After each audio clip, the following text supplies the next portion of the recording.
Oi, gente, tudo bom? Mais um Na Ponta do Lápis aqui na TV Câmara Campinas. E hoje a gente vai falar sobre um assunto que não é todo mundo que conhece sobre essa questão, não é tão popular esse assunto entre as pessoas, que é sobre a restituição ou ressarcimento do INSS. Já tinha ouvido falar sobre isso daí? Se não, hoje quem vai tirar as dúvidas sobre esse assunto é o Kleber Massarioli, professor de contabilidade, que veio explicar um pouco sobre essa questão. Kleber, obrigada por dividir esse conhecimento aqui com a gente, tirar um tempinho para conversar conosco. Eu que agradeço. Kleber, eu conversei com algumas pessoas e muita gente não conhece sobre essa questão da restituição ou ressarcimento do INSS. Do que se trata exatamente disso? A gente conhece ressarcimento e restituição de várias coisas, mas do INSS nem todo mundo tem conhecimento. Do que se trata essa questão aqui? Realmente, esse é um assunto de pouco conhecimento e acaba gerando vários erros nesse ponto, né? É interessante que, apesar do nome ser diferente, na prática é a mesma coisa. É você receber um valor que foi pago de uma forma indevida. A única diferença é que um é que às vezes você pagou a maior e outro que você não pagou como deveria. Então essa é a diferença de forma gramatical, vamos dizer assim, tá? O que vai acontecer? O INSS, no mesmo formato do imposto de renda, você pode ter algumas isenções, né? E isso pode retornar ao contribuinte que pagou aquele valor de forma incorreta e que deseja ressarcimento daquele valor. E vamos falar então, quem tem direito a essa questão? Todo mundo pode fazer? É simples de fazer esse procedimento? Como é essa parte?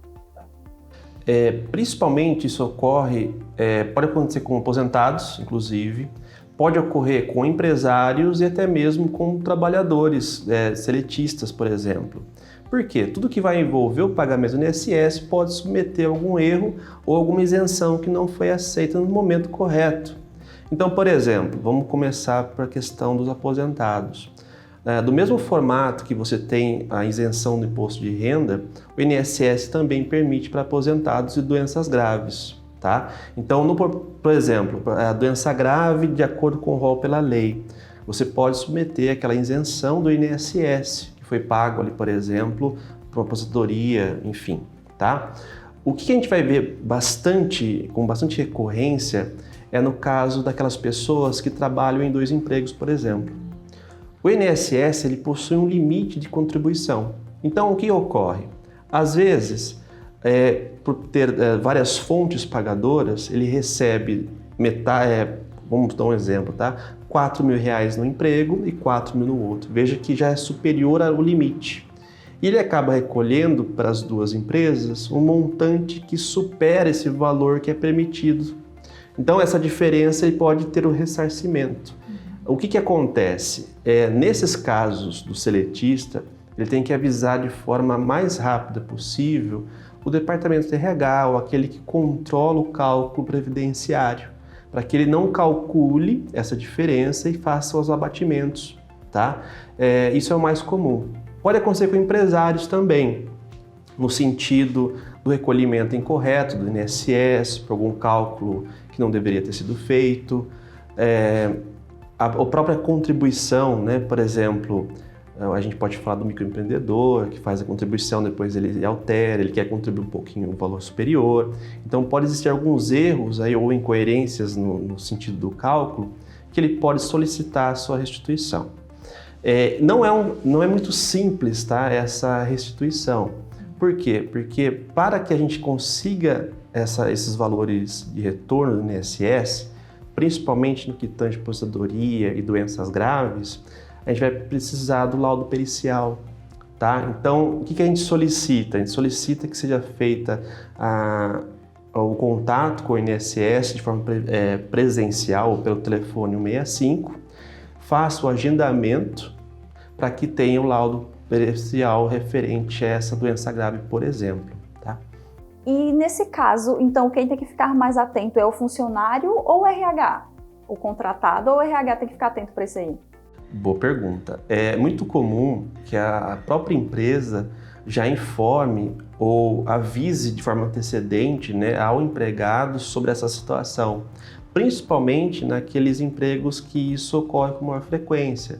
Por exemplo, professores, a gente sabe que tem uma vida aí com várias profissões ou consegue lecionar em várias faculdades, por exemplo. Então, por já ter essa sistemática, já é bem visto, né, alertar o funcionário, o empregado no caso, para que ele se atente sobre isso. Por quê? Porque é da responsabilidade da empresa, né, do contratante, fazer essa retenção do INSS. Porém, ela precisa da documentação, do aviso prévio do empregado do que está correndo. Então, ele solicita já o lerite, quanto que é o salário, para que ele faça o abatimento de forma correta no próximo pagamento. Se ficar de olho no olerite, né, o funcionário pode tomar atenção para esses valores que podem aí culminar nesse reembolso, então. Perfeito, é isso mesmo. Ele tem que ficar atento. Em qualquer dúvida, eu sempre sugiro, né, entre em contato com o RH da empresa para que eles te orientem de uma forma melhor, te explique, porque realmente o cálculo não é tão simplificado e é bom que a gente tenha esse conhecimento. Mas sim, só de olhar no olerite a gente já começa a perceber uma diferença. Então é bom a gente que leve isso para o profissional, o RH em específico, para que ele te oriente da melhor forma possível. É sempre bom ficar atento, gente, todos aqueles numerozinhos, todas aquelas taxas que tem ali, se você não entender, recorre a um profissional de confiança, alguém que você sabe que vai poder te explicar de forma bem didática para você entender para onde vão todas aquelas taxas, aqueles números, o que significa aquela coisa toda. Às vezes é realmente confuso. Para quem está um pouco mais velho, ou então para quem está começando no mercado de trabalho, às vezes fica perdido nessas coisas, né? Com certeza, é muito comum que isso ocorra por desconhecimento mesmo, né? É muito burocrático, então é fácil a gente se perder nessas entrelinhas. Kleber, sobre esse assunto, quem pode pedir, quando pode pedir, a gente abordou tudo, tem mais alguma coisa que seria interessante falar sobre isso? Eu acredito que sim, na questão da solicitação. Para a solicitação daqueles que são empregados, realmente é a própria empresa que vai verificar a situação do ressarcimento, né? Ou no abatimento de futuros pagamentos. Mas nós temos aqueles casos do requerimento por doença grave, por exemplo, que é interessante. Como que a gente faz isso? A gente tem a comunicação via telefone, que é o 65, mas o agendamento presencial provavelmente ele acaba sendo o mais recomendado, porque tem um contato mais especial, você acaba levando a documentação ali no momento. É importante falar, frisar, que atualmente existe o próprio portal, do mesmo formato, de forma digital, no celular, que é o Meu INSS, que é um aplicativo também de celulares. E você consegue fazer a petição, né, administrativa, por exemplo, o processo administrativo, diretamente pelo celular, o que facilita muito o contato, principalmente para aqueles que não podem ter uma locomoção no momento, né? E é interessante se atentar principalmente a essa questão de doenças graves, porque ela é a partir do momento que ocorreu. Então, se ela tem o laudo, se ela tem o médico específico que comprove o período, ela consegue restituir, inclusive, de tempos anteriores. Que interessante.